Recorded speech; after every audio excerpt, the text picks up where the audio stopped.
Savior on a hill, dying for my shame. Could this be true? Defies the world I see. Yeah, this is all my heart was longing for. Seigneur, que ce soir tu vas nous faire du bien par ta parole. Seigneur, utilise-moi comme un simple instrument, Seigneur, devant ton peuple. Laisse que je sois un simple canal éternel par lequel tu veux passer pour instruire ton peuple. Seigneur, merci de bénir toutes les personnes qui sont présentes en ces lieux et merci de nous faire énormément du bien. Saint-Esprit, nous voulons que tu glorifies Jésus au milieu de nous. Au nom puissant de Jésus, nous avons ainsi prié. Amen. Je vous salue dans le précieux nom de notre Seigneur et Sauveur Jésus-Christ. Je remercie du fond de mon cœur le pasteur pour la grâce qu'il m'accorde de me tenir devant vous. Que le Seigneur se souvienne de lui et lui fasse énormément du bien. Ma reconnaissance va à Dieu. Je l'ai déjà déclaré dans ma prière. Je me laisse entre ses mains et qu'il m'utilise comme il veut. Vous êtes les privilégiés d'être là une fois de plus ce soir. Tu es privilégié d'être là. Faveur exceptionnelle. Je veux nous demander de faire un petit exercice. Regardez un peu ce qui est écrit là, faveur exceptionnelle. Est-ce qu'à côté de ça, on a mis le nom de quelqu'un? On a mis le nom de personne, n'est-ce pas? On a tout simplement dit la faveur exceptionnelle. C'est une manière de dire que tout le monde peut vivre ça. On n'a pas mis le nom de quelqu'un, on n'a pas catégorisé une classe sociale ou un certain nombre de personnes. On n'a pas fait cela. On a seulement écrit. Et depuis qu'on a commencé à parler de ce thème, je crois que si vous étiez là, ceux qui étaient là depuis le début, nous sommes tout simplement en train de donner les différents éléments, les différentes conditions qui peuvent faire en sorte que n'importe qui croit en Dieu puisse vivre la faveur exceptionnelle. Nous sommes tout simplement en train de donner les conditions pour être éligibles. Et ce soir, je vais vous donner encore une des conditions ajoutées à celles que nous avons déjà suivies ici.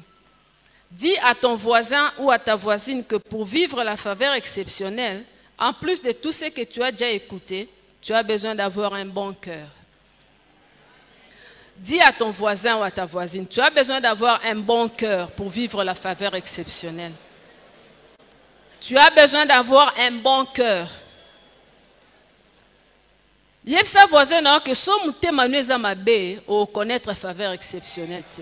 Malgré tout ce qu'on va faire ici, malgré tout ce qu'on va déclarer ici, si ton cœur n'est pas bon, tu ne vas pas vivre la faveur exceptionnelle. On va arriver le 31 décembre 2018. Toi, tu n'auras pas vécu la faveur exceptionnelle. Alors, on est dit, en ce moment-là, il ne faut pas dire qu'on a déclaré des choses, moi, je ne les ai pas vécues. Il faut dire que mon cœur n'était pas disposé à accepter tout ce qu'on me disait pour que je vive la faveur exceptionnelle. Avoir un bon cœur, c'est quoi? Selon la Bible, c'est tout simplement avoir un cœur selon Dieu. Bien-aimé, lorsqu'on définit les cœurs, il y a plusieurs définitions à la manière des hommes. Et cela dépend du contexte dans lequel on utilise aussi ces termes-là. Le mot cœur. Nous savons tous que dans notre corps, nous avons une partie qu'on appelle cœur. Et qui joue un rôle tel que lorsqu'il s'arrête, personne ne peut plus rien faire. Il est petit, Tu peux avoir 75 kilos, mais ce cœur ne représente que 1500 grammes, c'est-à-dire 1,5 kg de ton poids par rapport à ton poids. Mais il joue un rôle tel que s'il s'arrêtait, le reste de ton poids ne pourra rien faire. C'est pour montrer tout simplement l'importance de ces petits organes. Il est repris dans la Bible 876 fois. Sous plusieurs formes, sous plusieurs manières. Je ne suis pas là ce soir pour donner un enseignement sur les cœurs. Parce qu'il y a tout un enseignement là-dessus. Moi-même, quand j'ai commencé à voir, c'était beaucoup. Mais je suis là pour vous montrer que si tu n'as pas les cœurs selon la Bible, si tu n'as pas les cœurs selon Dieu, tu ne vas pas vivre la faveur exceptionnelle. Nous allons lire quelques passages des Écritures. Le premier passage se trouve dans Proverbe 83.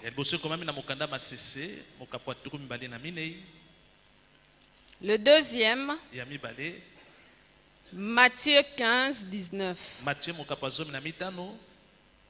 Et le troisième, 1 Samuel 17, 41 à 47.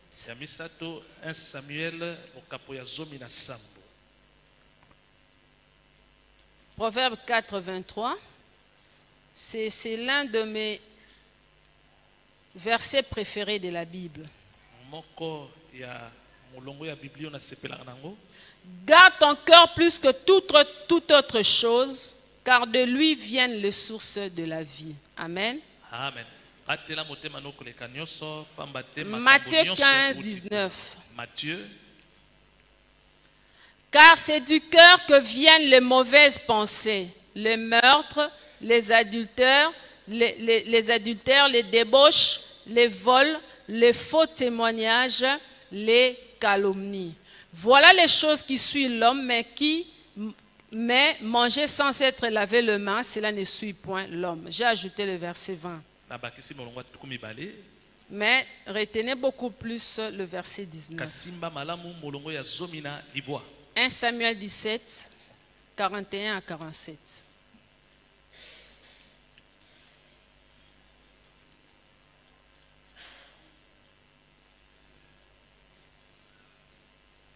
Le Philistin s'approcha peu à peu de David, et l'homme qui portait son bouclier marchant devant lui. Le Philistin regarda et lorsqu'il aperçut David, il le méprisa, ne voyant en lui qu'un enfant blond et d'une belle figure. Le Philistin dit à David, « Suis-je un chien pour que tu viennes à moi avec des bâtons et après l'avoir maudit par ses dieux ?» Il ajouta, « Viens vers moi et je donnerai ta chair aux oiseaux du ciel et aux bêtes des champs. » David dit aux Philistins, « Tu marches contre moi avec l'épée, la lance et les javelots, et moi je marche contre toi au nom de l'Éternel des armées, du Dieu de l'armée d'Israël que tu as insulté. Aujourd'hui l'Éternel te livre entre mes mains, je t'abattrai et je te couperai la tête. Aujourd'hui je donnerai les cadavres du camp des Philistins aux oiseaux du ciel et aux animaux de la terre, et toute la terre saura qu'Israël a un Dieu. Et toute cette multitude saura que ce n'est ni par l'épée ni par la lance que l'Éternel sauve, car la victoire appartient à l'Éternel, et il vous livre entre nos mains. » Amen. Hein? Amen. Amen. Amen. C'est comme je vous disais, vivre la faveur exceptionnelle. Il faut avoir un cœur selon Dieu. Il faut avoir un cœur selon Dieu. Très souvent, dans la vie courante, nous voyons l'homme, d'une manière générale, être prêt à accepter tout ce qu'on peut dire sur lui. Il peut être prêt à accepter n'importe quel sacrifice. Mais ce n'est pas facile qu'un homme accepte lorsqu'on lui révèle l'état de son cœur. Lorsqu'on dit de quelqu'un que tu as un mauvais cœur, très souvent les gens voient les sorciers, les gens voient les personnes qui sont peut-être possédées par des esprits méchants. Et les gens prennent ça vraiment comme, permettez-moi l'expression, pratiquement une injure qui fait vraiment mal. À telle enseigne que lorsqu'on qualifie quelqu'un de méchant, c'est vraiment quelque chose qui touche la profondeur de la personne. Parce que l'homme, comme je le disais, n'est pas prêt à accepter l'état réel de ce qu'il est. Bien aimé, il y a plusieurs passages de la Bible qui révèlent la différence entre la personne qui a un bon cœur et la personne qui a un mauvais cœur. Parlant de cela, la Bible parle de fruits. Lorsqu'on a un bon cœur, on produit des bons fruits en rapport avec l'état de son cœur. Lorsqu'on a aussi un cœur méchant, un cœur mauvais, on les produit aussi par le fruit. Genre quelqu'un qui n'aime pas partager, quelqu'un qui n'aime pas donner, quelqu'un qui n'aime pas être avec les autres, quelqu'un qui est égoïste. Tout ça, ce sont les actes qui traduisent l'état réel de la personne, l'état réel du cœur de l'homme. À telle enseigne que nous, chrétiens, lorsque nous prions pour quelqu'un, ou même pour nous-mêmes, la première des choses que nous observons, c'est de vouloir lire au travers les actes de la personne l'état de son cœur. Parce que vous pouvez prier pour quelqu'un, faire des déclarations sur la vie de quelqu'un, aller même plus loin, poser les actes plus forts, c'est-à-dire prier avec sémence. Mais si le cœur de la personne n'est pas bon, tout ce que vous allez faire ne produira pas de bons fruits. Tout ce que vous pourrez faire comme prière ne pourra pas produire de bons résultats. Tout simplement parce que notre Dieu qui est assis sur son trône, qui lit réellement l'état de cœur de chacun, connaît qui est à lui, connaît celui dont le cœur est disposé à recevoir sa faveur et celui dont le cœur n'est pas disposé. Voilà pourquoi ce soir je suis en train d'insister sur l'état du cœur. Tu dois avoir un bon cœur. Nous avons lu l'histoire de David. David n'a pas été un homme parfait. Lorsque nous regardons la vie de David, c'est vrai, il était musicien, il était prophète, il était roi. Un homme extraordinaire. Un homme avec des qualités extraordinaires. Mais un homme aussi avec des défauts. David est allé jusqu'à tuer. David a commis des péchés, entre guillemets, aujourd'hui qu'on dirait que des péchés les plus graves. Mais n'empêche, l'Éternel n'a pas hésité de les considérer et de les décrire comme étant l'homme selon son cœur. Tout simplement parce que Dieu connaissait David. Dieu connaissait le cœur de David. Dieu connaissait qui était réellement David. David, lorsqu'il se mettait devant Dieu, il savait devant qui il se tenait. Il était sincère dans tout ce qu'il faisait. Il ne donnait pas une apparence de façade.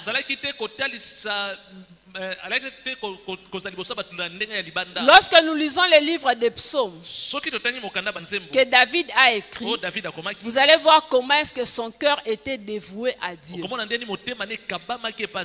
Et comment est-ce qu'il c'était un homme qui aimait vraiment l'Éternel. Bien aimé, ce soir, j'aimerais que tu arranges ton cœur, que tu prépares ton cœur, que tu te laisses réellement, que tu te laisses pénétrer par la parole, que tu laisses l'Esprit de Dieu te pénétrer, que tu abandonnes ce qui te retient au fond de toi, pour que tu reçoives la parole et que tu vives la faveur exceptionnelle. Bien aimé, on ne voit pas l'état de nos cœurs. Même moi qui vous prêche, vous ne voyez pas mon cœur. Et vous qui êtes devant moi, je ne vois pas l'état de vos cœurs. Mais chacun de nous peut disposer son cœur. Enlever tout ce qui peut l'empêcher de vivre la faveur de Dieu. Parce que tout est fonction de l'intérieur. Lorsqu'on va nous demander de venir s'aimer, nous allons s'aimer. Nous allons venir le faire. Mais est-ce que comment est l'état du cœur lorsque nous le faisons? Pour qu'en retour, nous puissions réellement voir le fruit de ce que nous faisons comme sacrifice devant le Seigneur. Ce n'est pas n'importe qui doit être appelé l'homme selon le cœur de Dieu. Ce n'est pas n'importe qui peut avoir le cœur selon Dieu. Mais ça doit être l'aspiration de tout enfant de Dieu. Ça doit être l'aspiration de tout chrétien d'avoir un bon cœur, un cœur qui plaît à Dieu. Les gens du monde ont dit, je vais le dire en lingala pour mieux le comprendre, pour mieux me faire comprendre. On enfante un enfant mais pas son cœur. Vous connaissez ça, n'est-ce pas? On enfante un enfant, mais on n'enfante pas son cœur. Tout simplement pourquoi? Parce que les parents peuvent vraiment se donner corps et âme pour que leur enfant reçoive la meilleure éducation et qu'il devienne une bonne personne dans la société. Mais si dans le cœur de cet enfant, il n'y a pas une disposition de manière à accepter tout ce que les parents peuvent faire afin que lui soit une bonne personne, cet enfant ne pourra pas devenir la personne désirée par les parents. Amen. Amen. Cet enfant ne pourra pas devenir la personne désirée par les parents. Mais il n'y a que Dieu qui peut faire en sorte que l'enfant devienne ce que le parent souhaite. Parce que je crois qu'il n'y a aucun parent qui, en donnant naissance à son enfant, aimerait voir cet enfant devenir n'importe qui dans la société. Ou aimerait voir cet enfant bousiller son avenir. Il n'y en a pas. À combien plus forte raison notre Dieu? Lorsque nous venons en lui, lorsque nous recevons Jésus-Christ comme Seigneur et Sauveur, en venant à Dieu, son souci premier, c'est que nous devenons meilleurs, que nous devenons de bonnes personnes par rapport aux personnes que nous étions lorsque nous vivions dans le péché. Dieu veut que nous puissions abandonner, nous puissions laisser tout ce qui peut nous lier et nous laisser transpercer par la parole afin que tout en nous devienne nouveau. Ça c'est dans Hébreux 4:12. Il est écrit que car la parole de Dieu est vivante et efficace, plus tranchante qu'une épée quelconque à deux tranchants, pénétrante jusqu'à partager âme et esprit, jointure et moelle, elle juge les sentiments et les pensées du cœur. Amen. Amen. Il faut se laisser pénétrer par la parole de Dieu et l'Esprit de Dieu. Laissez ça vraiment prendre racine. C'est alors que tu verras que tout ce qui pouvait t'empêcher de vivre la faveur exceptionnelle en ayant un cœur qui ne plaît pas à Dieu va te laisser. Amen. Nous étions en train de parler de David, l'homme selon le cœur de Dieu. C'est lui que nous prenons comme un exemple. Parce que le Seigneur a eu à travailler avec beaucoup d'hommes dans la Bible. Mais le seul à qui Dieu a dit l'homme selon mon cœur, c'était David. Nous avons essayé de réfléchir. Il y en a beaucoup, certes. Non, j'ai dit il y en a beaucoup. C'est-à-dire, nous avons réfléchi sur David. Qu'est-ce qui pouvait faire en sorte que le Seigneur puisse le considérer comme étant l'homme selon son cœur? Il y en a beaucoup. Il y a beaucoup de qualités. Mais nous avons relevé quelques qualités seulement. L'histoire de David est bien écrite. Là où nous avons tiré toutes ces qualités dans le livre de 1 Samuel chapitre 17.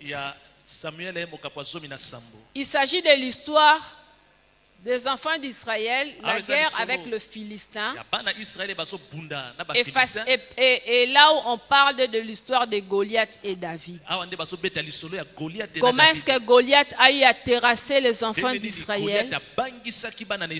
L'armée d'Israël était incapable.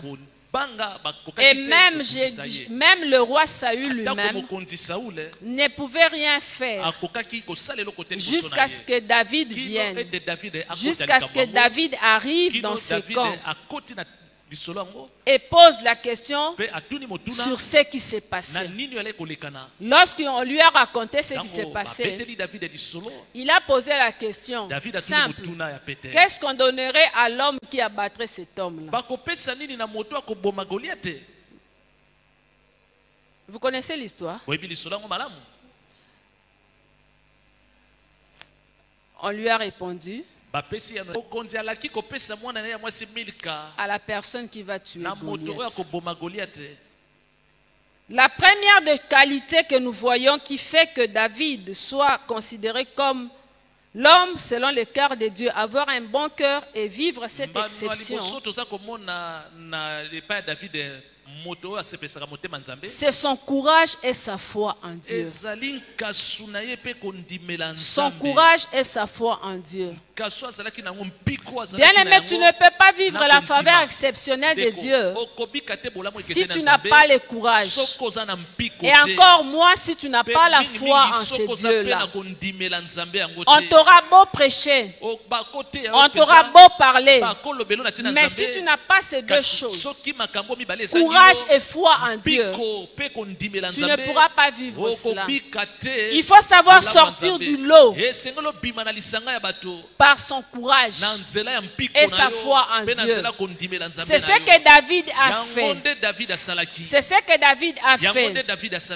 Dans 1 Samuel 17, 8, nous pouvons lire, s'il vous plaît.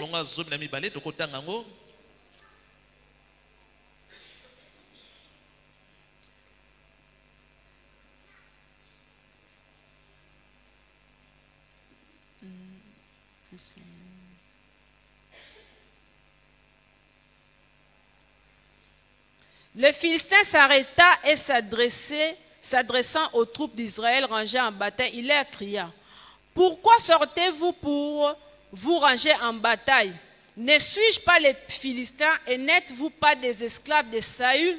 Choisissez un homme qui descende contre moi. Ça, c'est Goliath. Il était tellement grand, il était tellement sûr de lui, à telle enseigne qu'il ne demandait même pas à l'armée. Il était tellement sûr de lui qu'il était sûr que de lui-même il allait écraser toute l'armée d'Israël. Et il a demandé à ce qu'on choisisse un homme qui descende.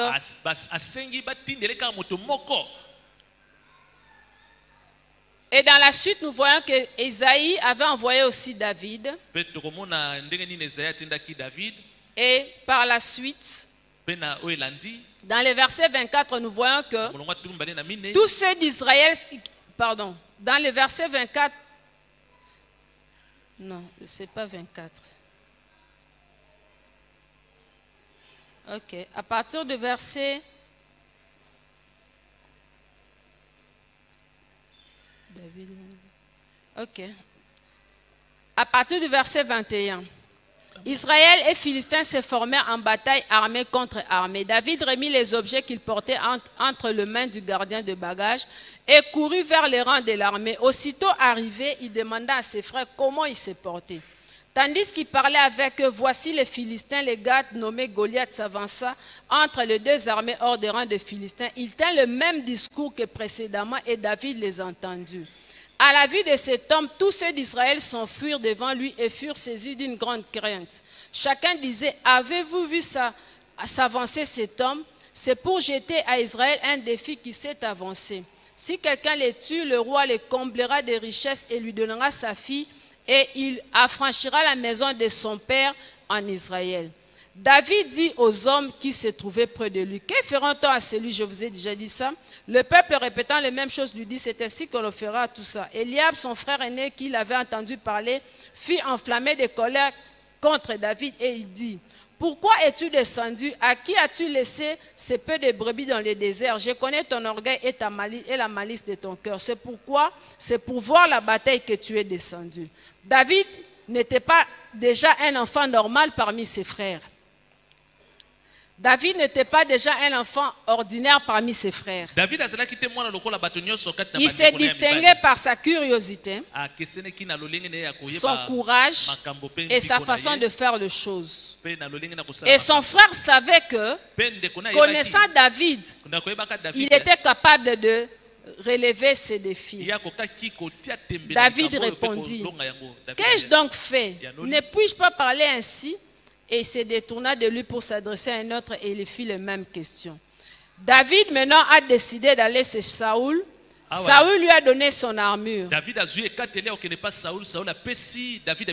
Mais il n'a pas pu supporter le poids de cette armure. Il a dit, j'irai avec ce que j'ai. Il avait son courage, il avait sa foi en Dieu. Il avait sa lance et ses pierres. C'était son arme de chasse. L'arme qu'il utilisait tous les jours dans la forêt lorsqu'il gardait les brebis de son père. Bien-aimé, en tant qu'enfant de Dieu, nous avons une arme avec nous que nous traînons tout le jour, que nous pouvons amener partout et que personne ne peut nous ravir. C'est notre communion avec Dieu. Notre communion avec Dieu, nous pouvons la porter. Elle ne pèse même pas parce qu'elle est en nous. C'est une arme que nous manipulons tout le jour. Et avec cette arme, nous sommes capables de défier n'importe quel démon, n'importe quel ennemi spirituel, parce que nous savons que nous sommes avec Dieu. Amen. David savait cela. Il avait son courage, il avait sa foi en Dieu.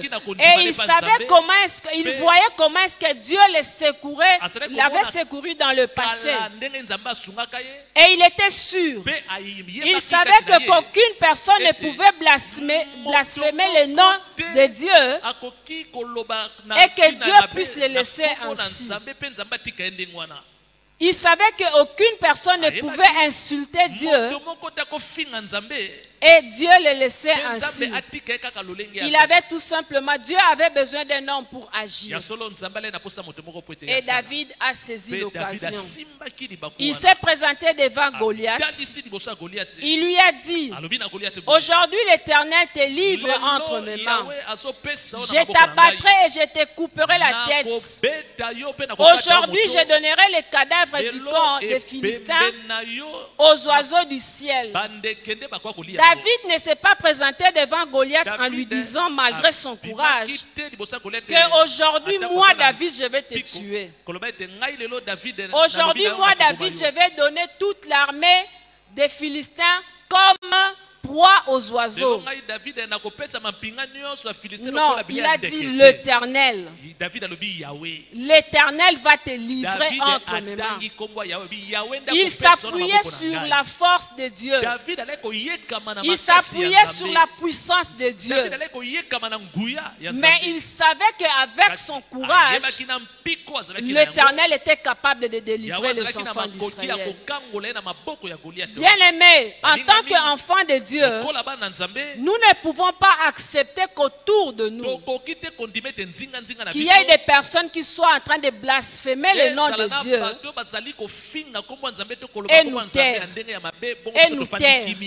et nous sentir à l'aise.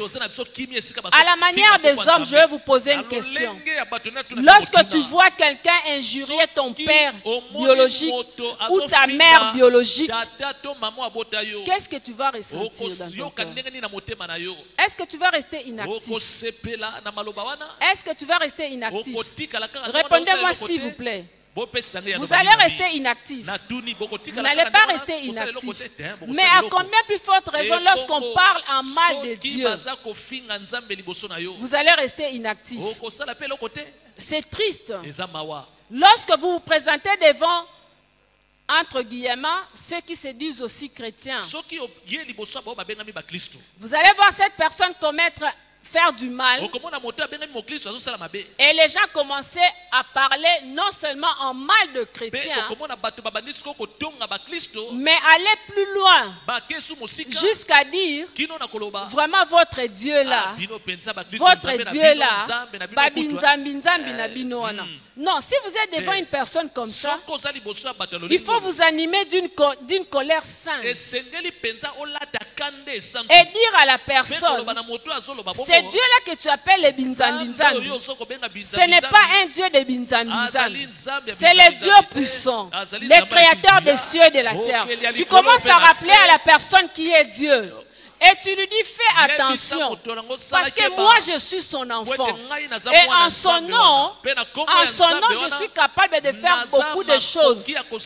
Il peut m'utiliser pour faire beaucoup de choses. Alors ne confonds pas ce que la personne fait et mettre ça sur le dos de Dieu. Non, bien aimé, il ne faut pas accepter ça. Ne laisse pas le nom de Dieu être blasphémé là où tu es. C'est tout simplement ce que David a fait. Il n'a pas accepté que le Philistin Goliath, un incirconcis, continue à ridiculiser le nom de Dieu. Il a tout simplement refusé ça. Et il s'est levé au nom de l'Éternel. Et à cause de cela, l'Éternel a agi. La deuxième qualité que David avait pour être un homme selon le cœur de Dieu et vivre la faveur exceptionnelle. Parce qu'à cause de son courage, l'histoire nous est relatée dans la Bible. Il a posé un acte, il a fait quelque chose qui a fait qu'il a vécu une faveur exceptionnelle. Parce que le Seigneur l'a assisté et il a fait quelque chose qu'aucune autre personne en Israël à l'époque, les soldats entraînés à la guerre, n'ont pas pu faire. La deuxième qualité, un profond respect pour l'autorité instituée par Dieu.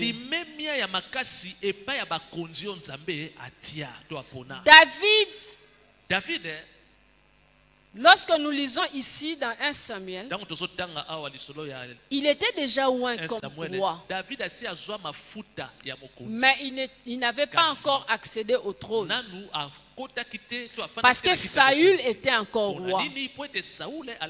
David, malgré tout ce qu'il faisait, respectait l'autorité de Saül. Il savait qu'il faisait tout ça parce que quelque part, Dieu était en train d'utiliser aussi Saül pour que lui fasse ce qu'il faisait. Ne vous en faites pas. Nous n'avons peut-être pas lu, mais c'est bien écrit. Avant que David ne se présente même chez Goliath, avant qu'il n'ait accès sur le champ de bataille, il est allé chercher d'abord Saül. Il est allé chercher la bénédiction de Saül. À telle enseigne que Saül lui a donné son armure. Mais c'est lui qui a dit qu'il ne pourra pas parce que c'était trop lourd pour lui. Mais au moins, il avait l'accord de Saül. Si Saül avait dit non, David n'allait pas partir. Parce que c'était Saül le roi. Il respectait cette autorité-là. Peu importe ce que Saül était, il respectait cela. Et lorsqu'il est parti, il est revenu. C'est vrai, les femmes ont commencé à chanter. Quand il sortait, il revenait avec Saül. Les femmes ont commencé à chanter. Saül a tué 1000 et David a tué combien? 10 000. Mais cela n'a pas changé l'attitude de David vis-à-vis de Saül. Par là, j'aimerais ouvrir une parenthèse, bien-aimée. Vous devez faire très attention. Vous devez faire très attention lorsqu'on t'accorde une parcelle d'autorité sous quelqu'un. Ce qui mutu apesi yo eteni ya lopango na kati ya bokonzi na epo yo konza. Voilà. Je me suis fait comprendre. Donc, on te donne une petite parcelle d'autorité par quelqu'un qui a pouvoir non pas seulement sur toi et la petite parcelle qui t'a donné là, mais sur tous les pays. Il faut faire très attention. Il faut faire très attention de la réaction de la foule.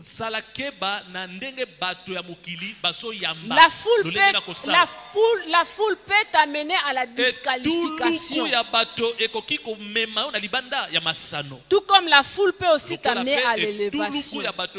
Mais d'une manière générale, il faudra faire très attention à la foule. Et là, j'aimerais insister sur quelque chose.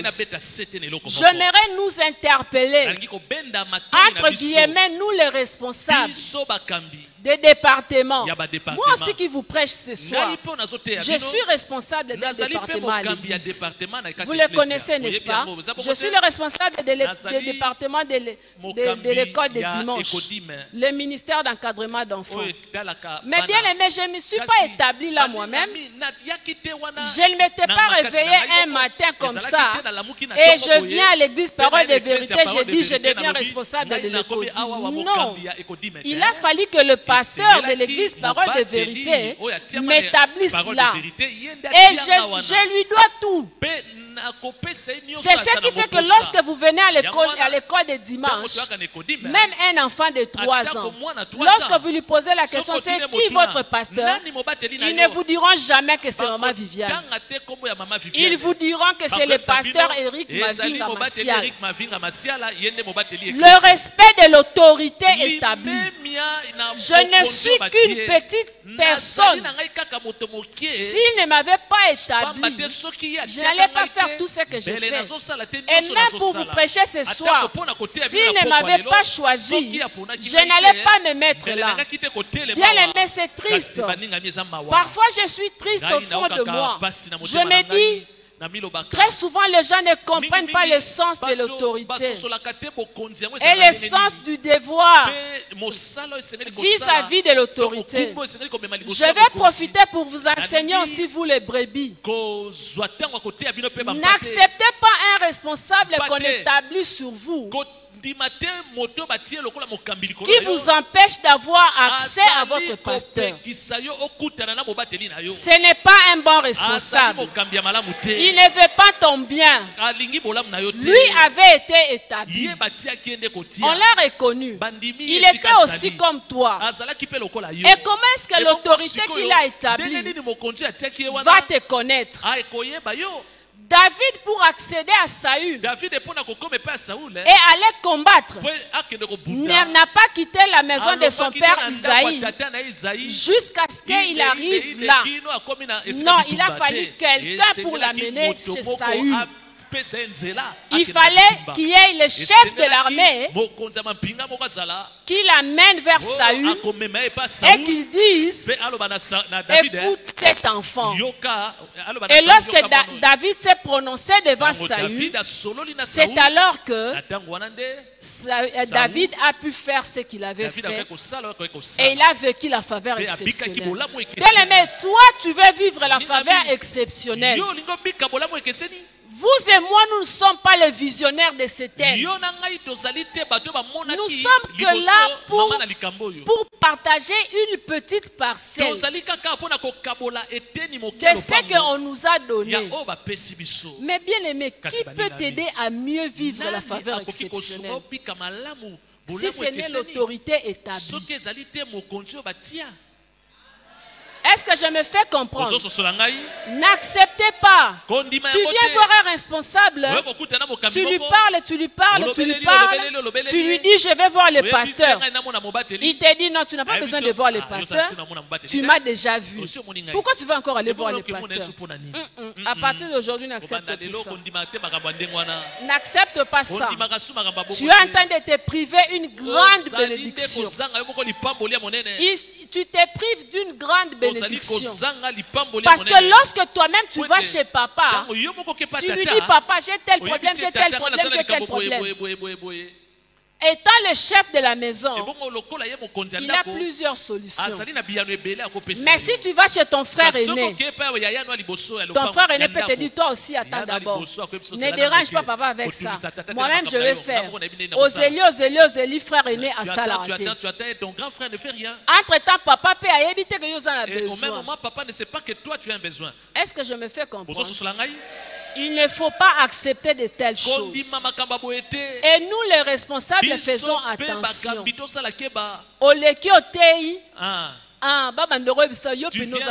Tu prêches et on te dit: ah, toi tu as vraiment l'onction de Dieu. Non, ne venez pas me dire ces choses-là. Moi, quand on vient me le dire, je fuis. Je fuis ça. J'évite même. Non. Si vous me connaissez à cause de quelqu'un. Si je peux m'exprimer, c'est à cause de quelqu'un. Alors, aucune gloire ne me revient. Rien ne me revient. La gloire est à Dieu. La reconnaissance, le respect sont pour les personnes qui l'ont établi. C'est triste, bien aimé. Je profite pour nous dire certaines vérités. Si David ne respectait pas l'autorité de Saül, il n'allait pas devenir ce qu'il était devenu. Il n'allait pas devenir ce qu'il était devenu. Bien aimé, je vais aller plus loin. Ça fait certaines fois, je me dis: est-ce que les gens sont censés ou pas? Tu as besoin d'un travailleur. Tu viens à l'église parce que toi, tu as accès facile au pasteur.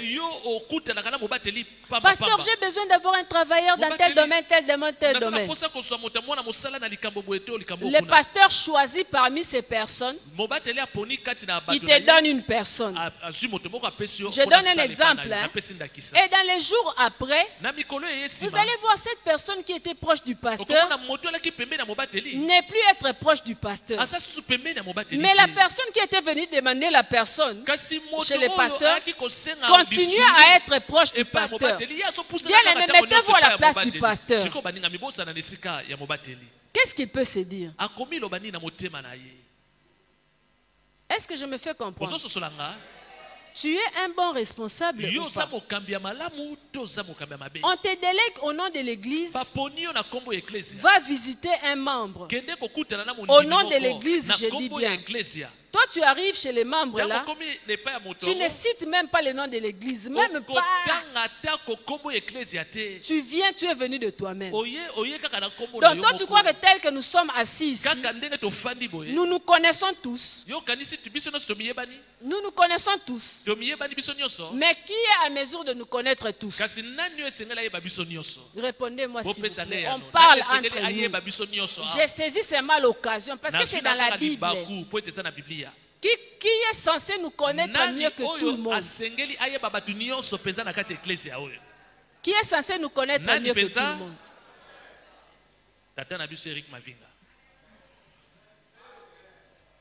C'est lui. S'il ne te connaît pas, tu dois te considérer triste. Tu dois te considérer triste. Parce que même tes problèmes ne sont pas connus.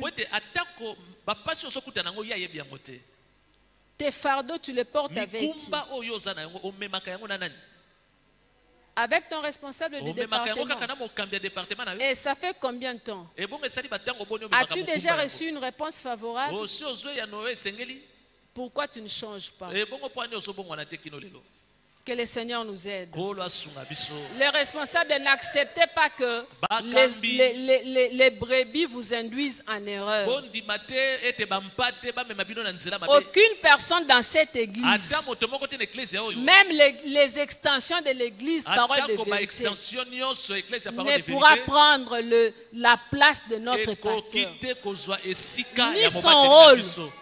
Donc tant qu'il est là, il faut savoir profiter de lui. Tant qu'il est là, il faut savoir se garder toujours sous lui. Parce que c'est lui qui nous pousse, nous tous. Mais si toi tu sors, toi-même tu vas voir ce qui va t'arriver. Toi-même, tu vas voir ce qui va t'arriver. Ça, c'était la deuxième qualité qu'avait David. David a eu plusieurs occasions. Si nous lisons toujours dans 1 Samuel 17, nous allons voir qu'à un moment donné, tellement que la foule ici, vous savez, les brebis, il faut faire attention. La foule a amené. C'était pas David. Mais c'était la foule. Lorsque Saül était tout le temps en train d'entendre. Et il a vu qu'effectivement, David avait le succès. David avait le succès non pas à cause de la foule. David avait le succès à cause de l'onction de Dieu sur lui. Saül est devenu jaloux. Il a voulu plusieurs fois tuer David. Mais ça n'a pas marché. Tout simplement parce que David, lui n'avait pas ce cœur mauvais devant Saül. Bien aimé, il faut faire attention.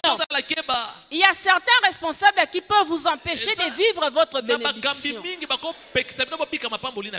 importe ce qu'il est, peu importe ce qu'il fait, mais toi ton cœur doit être soumis. Toi ton cœur doit être obéissant. Toi ton cœur doit s'attendre à ce que Dieu agisse. David était déjà loin, mais il n'était pas encore devenu roi. Mais devant Dieu, David était roi. Mais devant Saül, David était un petit. Il était aussi son gendre. Mais il n'a pas pu mettre la main sur lui. Et David, lorsqu'il a eu aussi l'occasion de tuer Saül, il a dit loin de moi de toucher à loin de l'Éternel. Je ne toucherai pas. C'est loin de l'Éternel. Bien aimé, il faut avoir le respect pour l'autorité. Il faut avoir le respect pour l'autorité. C'est triste. C'est vraiment triste de voir certaines brebis responsables passer sans même dire bonjour, ne fût-ce que bonjour. Toi tu es égal à la personne qui est établie là, la personne qui porte le poids de ton fardeau, la personne qui porte ta vie. Même pas un bonjour. Ah, bien-aimé, tu n'as pas le cœur pour vivre la faveur exceptionnelle. Tu n'as pas ce cœur-là. Pour vivre la faveur exceptionnelle, il faut avoir un bon cœur. Et parmi les qualités d'un bon cœur, le respect à l'autorité. La troisième des choses, une humilité déconcertante. Une humilité déconcertante. Donc, komikitisa oyo eleki kutu komikitisa. Donc, komikitisa na yo ezo kamwisa. Amen.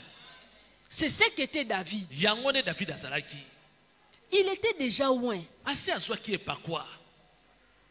Est-ce que vous me comprenez? Il était déjà loin. Mais il avait une humilité telle que lorsqu'il s'agissait de Dieu, il était capable de danser comme un petit. Bien aimé, cela fait mal. Parfois, tu vois la personne qui conduit les gens dans la présence de Dieu ici, insister pour que les gens prient. Toi, tu viens dans la maison de Dieu, ozo boudé.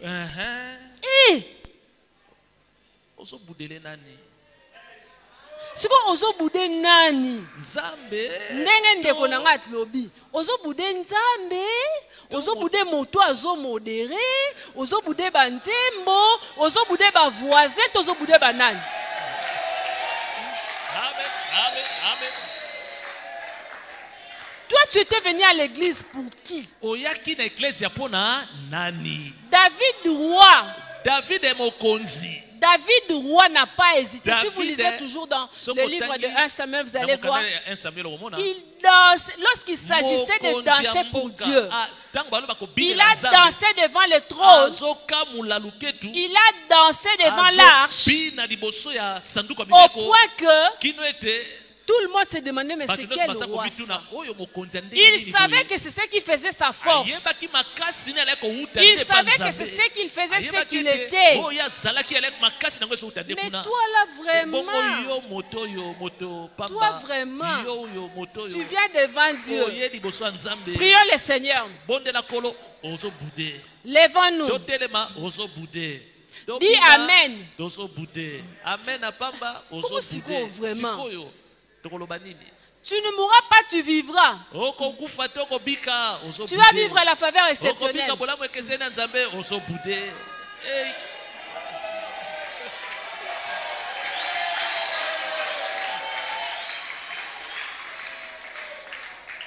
Donc, tout ce qui concerne Dieu, tu es insensible à cela. Tu as un temps où tu es touché par Dieu, mais pour des choses comme celle-ci, nous, on ne voit pas quand tu es touché. Donc jusque là, tout ce qu'on dit là, tout ce qu'on fait là, personne n'est encore touché. Il faut prier le Seigneur qu'il envoie peut-être la personne qu'il faudra pour toi, afin que toi aussi tu sois touché. Les choses de Dieu, on le reçoit comme ça. Quand on déclare, on dit des choses, tu dis seulement Amen. Ça devient automatique. Et ça se matérialise. On ne peut pas insister pour que tu dises Amen. Faveur exceptionnelle. Ce n'est que devant Dieu que c'est devant Dieu qu'on expose son cœur. Bien aimé, ce n'est pas devant les hommes.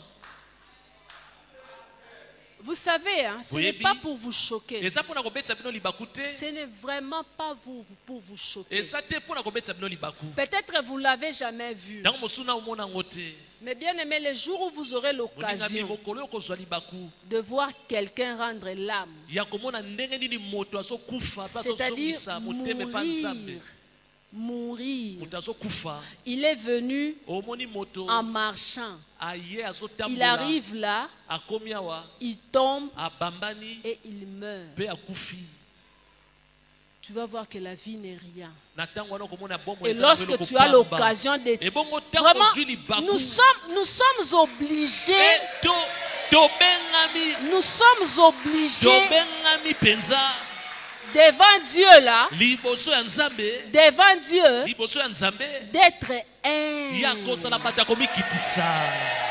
D'être humble. D'être humble.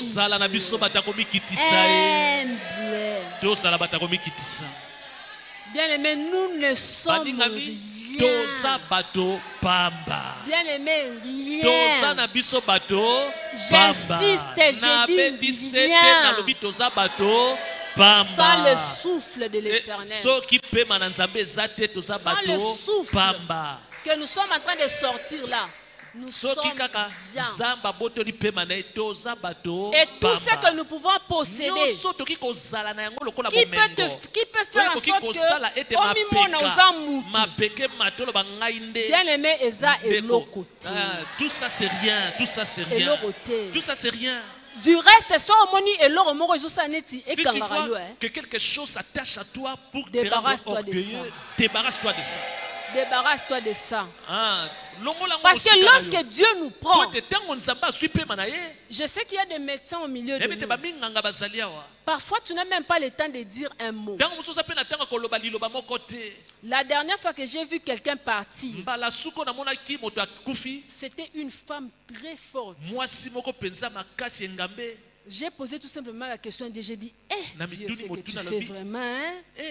Je suis venu, j'ai raconté l'histoire à mon mari. La femme était là, elle parlait, elle demande le seau.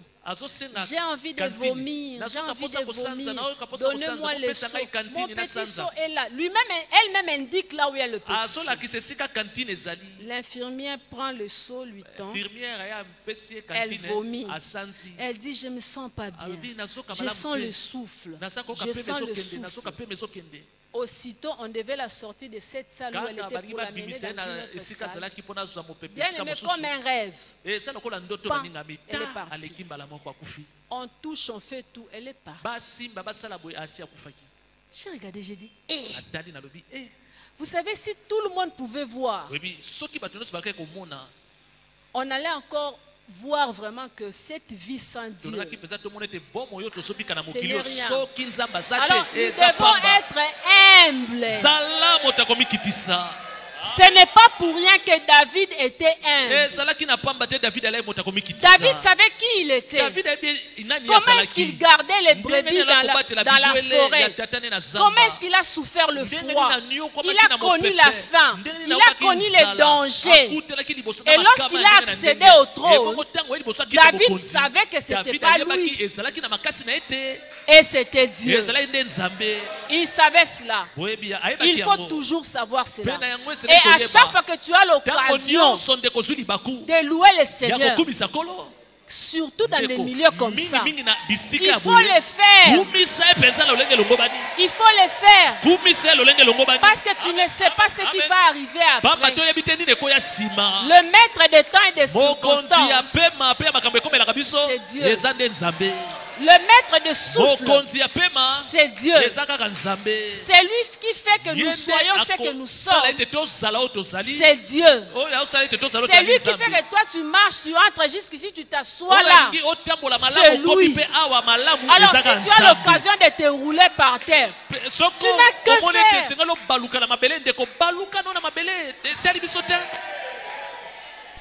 Quatrième des choses, la liberté de se réjouir devant Dieu. Toujours dans 2 Samuel 6, verset 14. Nous allons les lire. La liberté de se réjouir devant Dieu. Ce sont les choses qui font que la personne ait un bon cœur et vive une faveur exceptionnelle. David dansait de toute sa force devant l'Éternel et il était saint d'un éphod de lin. Amen. Amen. Amen. Amen. Amen. Amen. Amen. Amen. Amen. Amen. Se sentir libre. de se réjouir devant son Dieu. Pour se réjouir devant Dieu, tu n'as pas besoin d'être bien habillé. Tu n'as pas besoin d'avoir l'argent. Tu n'as pas besoin d'avoir, je ne sais pas, ozala soneni. Zalara oyoza. Soit ce que tu es pour louer Dieu. Emitia liboso mokeli na yo. Sens-toi libre d'être joyeux devant lui, de danser s'il le faut. La cinquième de choses, il y en a beaucoup, mais je vais m'arrêter. Cinquième de choses, il faut avoir un détachement de l'opinion des autres. Un détachement de l'opinion des autres. Ce qu'il vient de dire là. Okabwana na biloba loba ya baninga.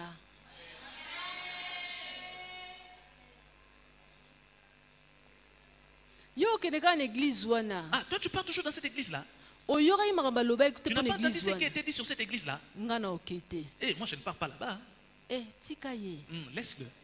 Chacun de nous a sa relation particulière avec le Dieu de cette église.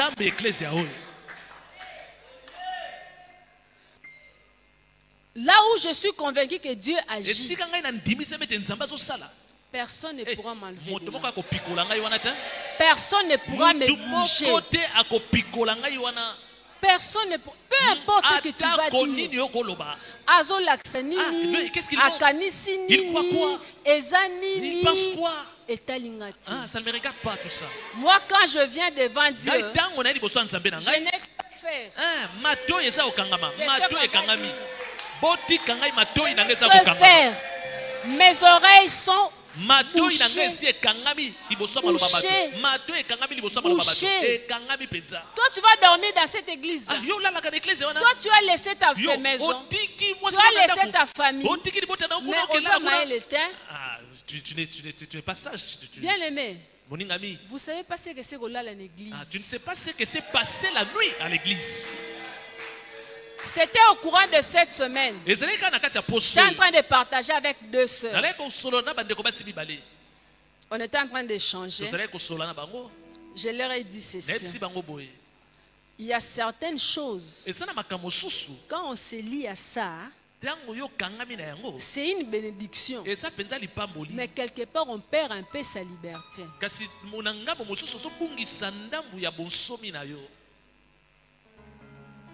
C'est une parenthèse, si je l'ouvre, on va aller loin. Mais sachez que quand vous avez l'occasion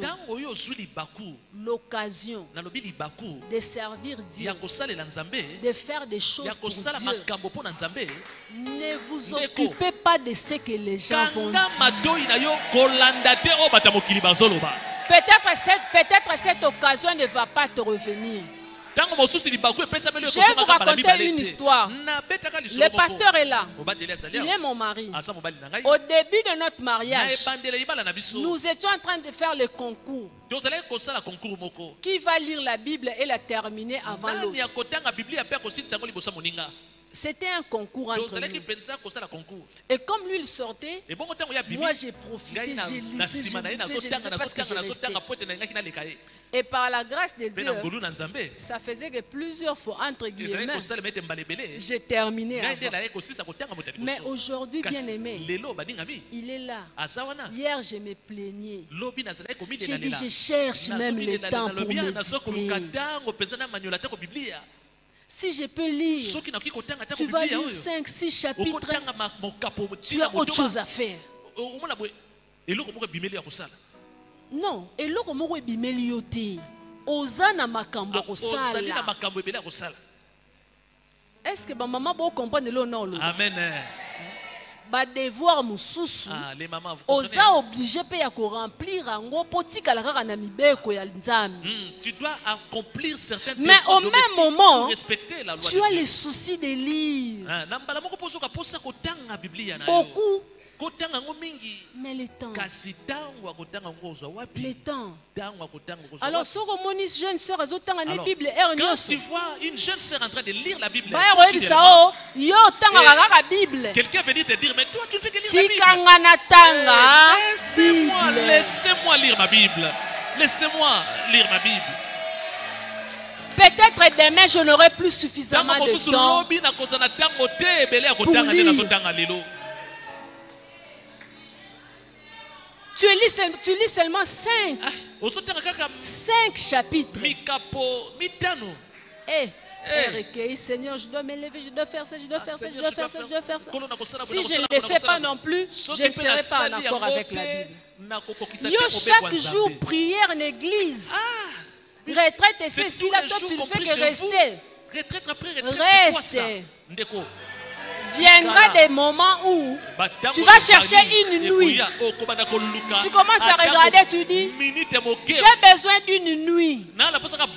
Passer une nuit entière devant mon Dieu. On développe d'autres mécanismes. Tu es au volant, tu pries. Tu es à l'auditoire, tu pries. Tu vas au marché, tu pries. Tu cherches. Donc au fond de toi, tu es là. Parfois tu marches. Quelqu'un te salue. Au son les cas qui n'ont dit bonjour. Bonjour. Après surtout que vous dit bonjour. Concentration dans mon thème. Kaka pona oko kisaba air na yo dévotionnel. Juste pour accomplir ton temps de prière. Ça va, il faut multiplier ça beaucoup. Mais si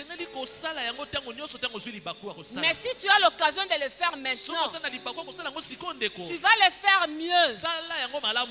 Peu importe ce que les gens diront. N'écoute pas. N'écoute pas. Tant que tu n'es pas sorti de la Bible, c'est pour la prière. C'est pour vivre la faveur exceptionnelle. Fais-le. Tu sens dans ton cœur que tu as besoin de te débarrasser de quelque chose de valeur pour ton Dieu. Bien-aimé, fais-le.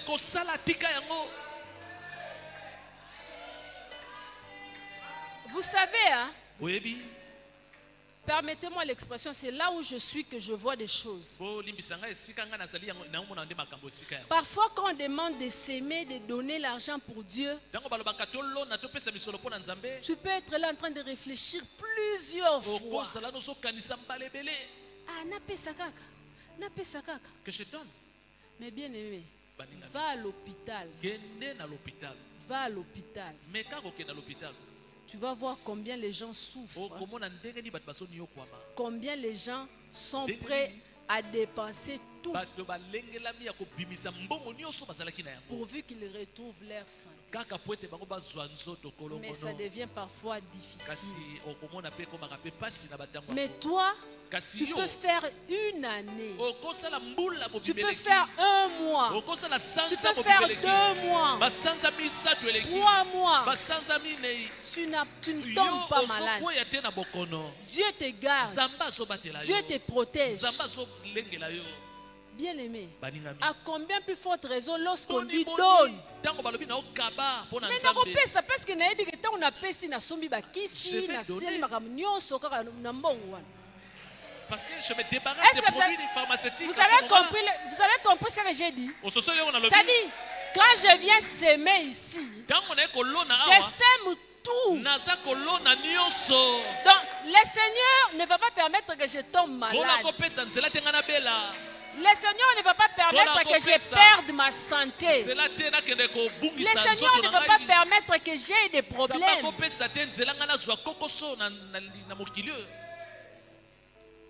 Yo oza na facilité à dépenser $100 pour les soins médicaux. De dépenser $100. Mais il y a aussi un plâtre bâti à plafond d'église au bando discuter. Yo zo pesa rara banato bana pe ko pesa. Eh, bien aimé. Ozo ebate en faisant ça, c'est que tu es en train de garder.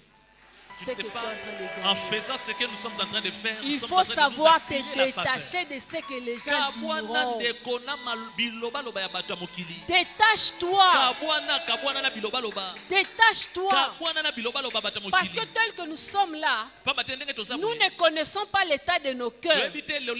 Il n'y a que Dieu qui connaît. Il n'y a que Dieu qui connaît le véritable état du cœur de chacun. Pour vivre la faveur exceptionnelle, nous avons tout simplement besoin d'avoir un cœur selon lui. Je vous ai donné quelques qualités en nous inspirant de la vie de David. Qu'est-ce